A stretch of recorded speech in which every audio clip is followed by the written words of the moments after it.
Hello everyone, welcome to Rau's academy. As I promised कि हम polity series continue करेंगे और उसमें आज मैं नया एक टॉपिक लेकर आया हूँ आपके लिए, ट्रेंड्स इन पॉलिटी। नाउ मैंने पिछली क्लासेस में आपको बताया था कि किस तरीके से पॉलिटी में हमें ओवरऑल सिलेबस नहीं फोकस करना है, we have to focus a particular section.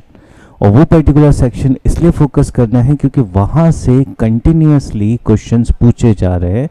So today in this video I am focusing on those aspects as well. Clear? So start करें। अगर हम पिछले 10-11 सालों के क्वेश्चन पेपर्स को समझे तो आप देखिएगा the number of questions which are asked. 2015 they have asked 14 questions. 2016 it was 10 questions. 2017 it was nearly 29 questions. समझना, these are not static question as I have told you in previous lecture as well. पिछले lecture में भी मैंने आप लोगों को बताया था कि पॉलिटी एक ऐसा सेक्शन है जहां से स्टैटिको डायनेमिक नेचर के क्वेश्चंस पूछे जाते हैं। Statico dynamic in a very simple term मतलब ये होता है कि how you connect your current affairs with your static subject. और पॉलिटी एक ऐसा सब्जेक्ट है जो फ्रीक्वेंटली करंट अफेयर से कनेक्ट होता है, करंट अफेयर से अपडेट होता है और यूपीएससी उसी के बेसिस पे आपसे क्वेश्चंस पूछता है। For example, like recently whatever controversies are there with regard to the office of governor, जो भी गवर्नर से जुड़ी हुई कंट्रोवर्सीज हो रही है या पिछले 1-1.5 साल में हुई है, वो न्यूज पे फ्रीक्वेंटली रही है, उससे रिलेटेड यूपीएससी आपसे क्वेश्चन पूछ सकता है। तो टॉपिक करंट अफेयर्स में है, टॉपिक करंट न्यूज में है एंड वहां से आपका स्टैटिक का क्वेश्चन पूछ लिया गया है। या फिर आपका स्टैटिक जब आप पढ़ते हैं तो how you connect it with your current affairs, that is going to help you in your mains examination while writing examples. वो आपका आंसर को ज्यादा इम्पैक्टफुल बनाएगा, बट उसके बारे में हम बाद में बात करेंगे क्योंकि अभी हम प्रीलिम्स ओरिएंटेड हो रहे हैं। तो यहाँ पे we need to focus on our MCQ based questions. तो हम बात कर रहे थे कि किस तरह से यूपीएससी ट्रेंडिंग में पॉलिटी से क्वेश्चंस पूछ रहा है। सो 15 देयर वर 14 क्वेश्चन, 16 में 10, 17 में there were 29 questions, then 17 questions, 13 questions, 19 questions, 22 questions, 14, 22, and last year there were 16 questions. Now, on the basis of this, what we can clearly infer, हम इससे क्या निष्कर्ष निकाल सकते हैं, वो ये कि on an average आपको 15 to 16 questions मिलेंगे ही मिलेंगे minimum. That's why I made it a midline as well, average mean line. और वो भी 15 से अबव है बेटा। मैंने पिछली वीडियो में भी कहा था 15 से 20 क्वेश्चन आपको मिलेंगे ही पॉलिटी के। और अब अगर हम इन क्वेश्चंस की बात करें, so I have made more analysis for you, और उस एनालिसिस में हम अगर देखें डिफिकल्टी लेवल ऑफ क्वेश्चंस, हो सकता है ये मेरा पर्सपेक्टिव हो कि इजी क्वेश्चंस है, but this is not my sole perspective. अगर आप भी प्रीवियस ईयर क्वेश्चन पेपर देखेंगे और अगर आपने प्रॉपरली पढ़ाई की है पॉलिटी की, तो आप यही नजर आएंगे जो मैं अभी आपको बताने वाला हूं। So let's go. 2015 में जो क्वेश्चन पूछे गए हैं 14 from the polity section, out of them 12 questions are in the range of easy to medium. मतलब क्या हुआ बेटा, 90% क्वेश्चन पॉलिटी के इजी या मीडियम लेवल की डिफिकल्टी वाले हैं। सिर्फ 2 क्वेश्चन ऐसे हैं जो डिफिकल्ट है। We will not focus on these 2। अगर हम ये समझो बेटा, एक सिंपल सा लॉजिक है यूपीएससी क्रैक करने का। You don't need to master 100% of questions. बिल्कुल जरूरत नहीं है, ये सोचना भी नहीं कि वो 100% क्वेश्चंस आप कर पाएंगे, but the most important thing is you need to attempt this much of the questions. इतना हो जाना चाहिए आपसे, ठीक है। और वहां पर अगर पॉलिटी में आप इससे क्रॉस करके 90% और 85% क्वेश्चंस कर पा रहे हैं, that means you are creating a leverage for yourself. मैं इसीलिए इस चीज़ पे बहुत ज़्यादा फोकस कर रहा हूँ, क्योंकि बाकी सब्जेक्ट्स अगर हिस्ट्री भी कह ले तो जनरली ये एक डर है, ये एक कंसेप्शन है कि हिस्ट्री में बहुत सारी चीज़ें होती है, बहुत सारे फैक्ट्स होते हैं, ठीक है, तो वहाँ से क्वेश्चन निकाल पाना थोड़ा मुश्किल हो जाता है।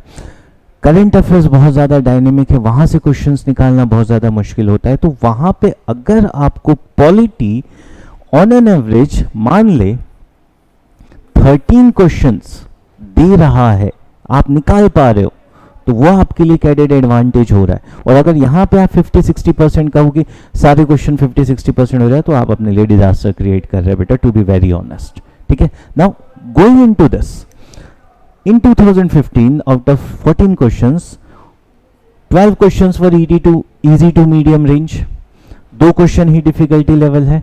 उसी तरीके से अगर हम आगे के ट्रेंड समझे तो 11 में से 10 इजी टू मीडियम, 29 क्वेश्चन जो 2017 में पूछे गए थे उसमें से 24 questions easy to medium difficulty. और अगर आप इस पूरे पैटर्न को समझे तो there was a single year जब डिफिकल्टी लेवल क्वेश्चंस की डिफिकल्ट क्वेश्चंस ज्यादा थे then easy and medium, and that is 2023, जहां out of 14 questions only 5 questions were easy to medium and 9 questions were difficult. But मैं आपको बता दूं 2023 का जो क्वेश्चन पेपर था वो ओवरऑल बहुत ज्यादा डिफिकल्ट था, नंबर 1। दूसरी चीज, यूपीएससी ने 2023 में जो एलिमिनेशन मेथड थी, जो काफी हेल्प करती है आप लोगों को टू अटेम्प्ट, वो एलिमिनेशन मेथड गायब कर दी थी। जो ऑप्शंस बनाए थे यूपीएससी ने उसे थोड़ा सा ट्रिकी बना दिया था। अगर एज अ टीचर मैं बात करूं तो क्वेश्चंस डिफिकल्ट नहीं थे, क्लियर।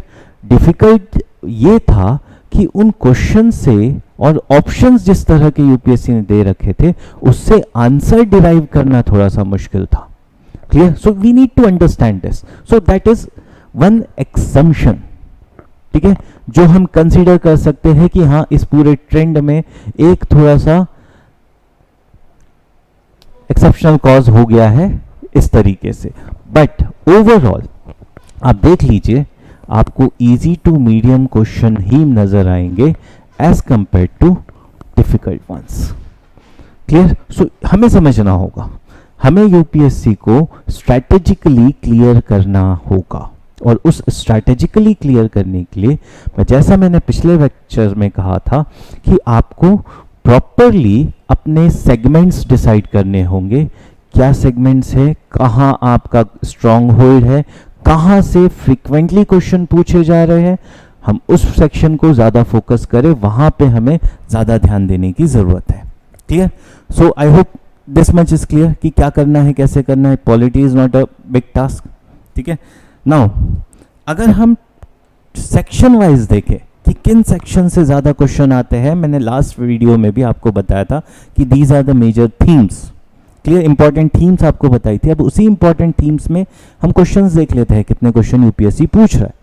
सो पिछले 11 सालों के पेपर में 2015 टू 2025 अराउंड 195 क्वेश्चंस है बेटा पॉलिटी से, क्लियर। और उनमें से आप देखेंगे तो highest number of questions were there from parliament 28, ठीक है। एक सिंगल टॉपिक से पार्लियामेंट से 28 questions were there, clear. Means one of the most important topic, और जहां से रिपीटेडली यूपीएससी क्वेश्चन पूछ रहा है, क्लियर। उसके बाद fundamental rights, DPSP, fundamental duties, 3 topics together there are 29 questions. तो अगर सिंगल टॉपिक की बात करूं तो पार्लियामेंट इज मोस्ट इंपॉर्टेंट, और अगर हम इंटर रिलेटेड टॉपिक की बात करें, क्योंकि fundamental right, directive principles and fundamental duties, these 3 topics part 3, part 4 and part 4A, they are inter related to each other, वो एक दूसरे से जुड़े हुए हैं, तो इन्हें समझना थोड़ा इजी हो जाता है। और यहाँ पे जो यूपीएससी क्वेश्चन पूछता है फंडामेंटल राइट फंडामेंटल ड्यूटी से सिर्फ डायरेक्टली क्वेश्चन नहीं पूछेगा, यहां से इंटर रिलेटेड क्वेश्चंस भी पूछे जाते हैं। तो यहां पे आपको वो inter related study, inter related approach adopt करनी होगी। और रही बात पार्लियामेंट की, तो यहां पे directly conceptual based question is there. इसके बाद आप देखेंगे गवर्नमेंट स्कीम से जो क्वेश्चंस आपको मिल जाएंगे, around 19 questions in 190 questions. Clear? अब ये गवर्नमेंट स्कीम से जो क्वेश्चन पूछे जाते हैं वो भी मैं बता देता हूं किस तरह के पूछे जाते हैं। यहां पे क्वेश्चन उस स्कीम के प्रोविजन से जुड़े हुए होते हैं, उस योजना के क्या क्या प्रावधान है। और रिमेंबर, जब भी आप गवर्नमेंट स्कीम्स फोकस करें या जब भी आप गवर्नमेंट स्कीम्स पढ़े, you have to be data driven. और डेटा ड्रिवन का मतलब है कि स्कीम के फैक्ट्स आप ज्यादा ध्यान से पढ़ें। क्यों? क्योंकि गवर्नमेंट स्कीम से जो क्वेश्चन पूछे जाएंगे वो फैक्चुअल होंगे, स्टेटमेंट बेस्ड ही होगा। It will not be one liner. समझना, सीधे सीधे नहीं पूछ लेगा कि ये स्कीम किस मिनिस्ट्री के अंडर में है, नहीं, स्टेटमेंट बनाएगा 3 से 4। उस स्टेटमेंट में आपको डेटा दिया जाएगा या फैक्ट दिया जाएगा उस स्कीम से रिलेटेड। फॉर एग्जांपल बेनिफिशियरीज कौन कौन है, फॉर एग्जांपल कौन कौन एलिजिबल है, फॉर एग्जांपल क्या क्या उसके बेनिफिट्स हैं, क्या क्या इम्प्लीकेशंस है, लाइक दैट। उस तरीके से 3 से 4 स्टेटमेंट बनाएगा और फिर आपको क्वेश्चन दिया जाएगा। इसलिए जब भी आप गवर्नमेंट स्कीम पढ़े, you have to be very focused, क्योंकि यहां पर स्कीम का डेटा आप थोड़ा भी ऊपर नीचे नहीं कर सकते, थोड़ा भी इधर उधर नहीं कर सकते। ठीक है? कॉन्सेप्चुअल क्लैरिटी, जब हम कॉन्सेप्चुअल अंडरस्टैंडिंग की बात करते हैं तो that is very helpful for us. ठीक है? क्योंकि वहां उतना ज्यादा डेटा फोकस नहीं होना पड़ता है, बट जब गवर्नमेंट स्कीम्स की बात करेंगे यहां पे हमें बहुत ज्यादा फोकस रहना होगा। Next important section is political systems. Now ये जो राजनीतिक व्यवस्था है, यहां से आप समझिए क्वेश्चन किस तरह का पूछ रहा है। और यहां इस टॉपिक को कवर करने के लिए, क्योंकि बेटा 12 क्वेश्चन है, और 12 क्वेश्चन मतलब 5 से 6% क्वेश्चन यहां से पूछे जा रहे हैं। 5 से 6% क्वेश्चन का मतलब ये है कि हमें इस सेक्शन को भी ध्यान से पढ़ना है। और ये जो क्वेश्चंस है, ये वो क्वेश्चन है बेटा जो कि बहुत ज़्यादा कॉन्सेप्चुअल अंडरस्टैंडिंग के है। और कॉन्सेप्चुअल अंडरस्टैंडिंग का मतलब है यहाँ पे आपसे थ्योरी बेस्ड कॉन्सेप्ट्स पूछे जाएंगे। थ्योरी बेस्ड कॉन्सेप्ट्स का मतलब क्या हुआ? लिबर्टी के इम्प्लीकेशंस पूछ लेगा, जस्टिस की अंडरस्टैंडिंग पूछ लेगा, what exactly rule of law inferred, इस तरीके से। मींस यहां पे पॉलिटिकल कॉन्सेप्ट्स और उसका मीनिंग क्या है यह पूछा जाएगा। और इसके लिए there is one NCERT, that is political theory. Political theory एक एनसीईआरटी है, आप उस एनसीईआरटी को पढ़ लेंगे, वहां से आपके मेजॉरिटी ऑफ द क्वेश्चन, मैं नहीं कहता हूं कि सारे question, but majority of the questions आपके वहीं से क्लियर हो जाएंगे। Clear? So political systems. Then coming on to salient features of the constitution, वहां से भी 11 सवाल आए हैं। ठीक है? और सेलिएंट फीचर्स की अगर हम बात करें तो बेसिक स्ट्रक्चर आ जाएगा। क्लियर? अदर 3 tier बॉडी आ जाएगा, एडमिनिस्ट्रेटिव डायरेक्टिव्स आ जाएगा, all those things are there in salient features. Preamble, वहां से क्वेश्चन नजर आए हैं। Clear? So these are the things which are asked.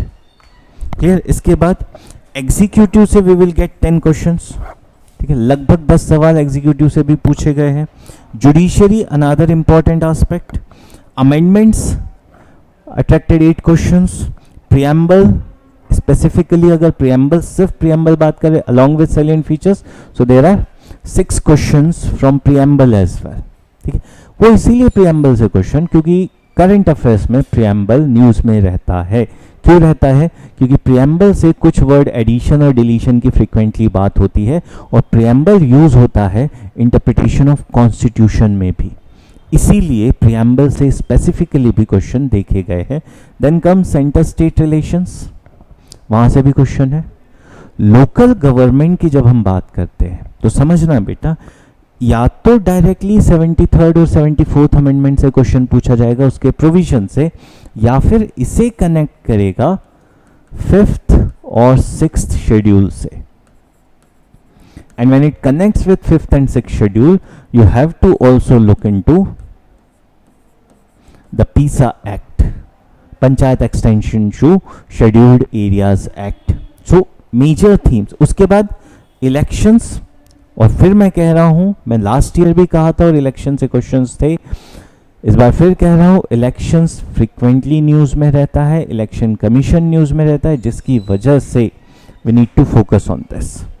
Then constitutional bodies, evolution of constitution. अब ये जो इवोल्यूशन ऑफ कॉन्स्टिट्यूशन है, अगेन फैक्चुअल, डेटा ड्रिवन, मैंने लास्ट वीडियो में आपको बताया भी था कि किस तरीके से आप इस सेक्शन को प्रिपेयर कर सकते हैं ताकि कंफ्यूजन ना हो और क्वेश्चंस इजीली आप अटेम्प्ट कर पाए।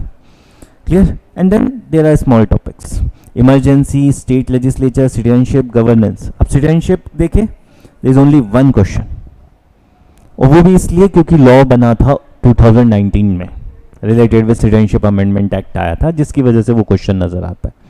क्लियर? गवर्नेंस से there are 28 questions, again they are current driven. So we need to look into, हमें ये देखना होगा कि किस तरीके से क्वेश्चंस पूछे जा रहे हैं, कौन कौन से इंपॉर्टेंट थीम्स है, कहाँ हमें फोकस करना, किस तरीके से हमें फोकस करना है। So that is what the trend with regard to UPSC. I hope आपको ये जो पूरा वीडियो लेक्चर है आपको वो काफ़ी इंफॉर्मेटिव हुआ होगा और आपकी जो प्रिपरेशन हो रही है वो और थोड़ी रिफाइन हो रही है। सो रिमेंबर बच्चों, जो जितने बेहतर तरीके से अपनी प्रिपरेशन को रिफाइन करेगा, प्रिपरेशन को स्ट्रॉन्ग करेगा, कंसोलिडेट करेगा, उसके सिलेक्शन के चांसेस उतने ही ज़्यादा होंगे। Okay, thank you.